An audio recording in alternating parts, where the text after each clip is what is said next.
the memorials at exit 34 remain.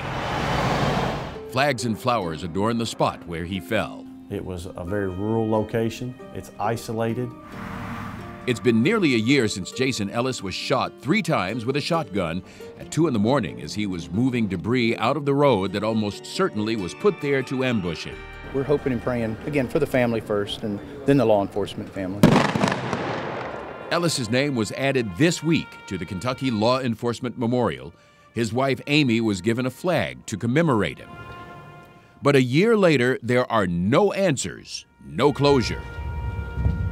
The biggest complication and hurdle that we have for this particular murder investigation is the location. Kentucky State Police Lieutenant Jeremy Thompson is in charge of the investigation into Ellis's murder.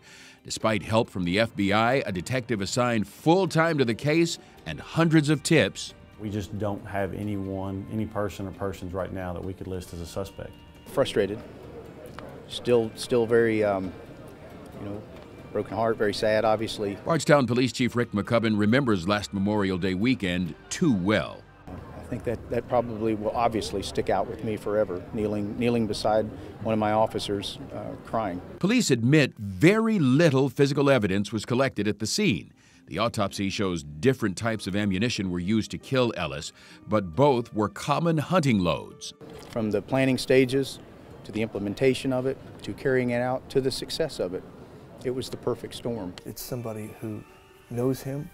It's somebody who has enough motivation to do this and to carry it out, but also somebody who could plan this. Wayne Wallace is a forensic criminologist and a former detective. He's an expert in crime reconstruction and clarifying evidence. He says whoever killed Ellis is familiar with shotguns, had a knowledge of Ellis's schedule, and could have been monitoring dispatcher traffic.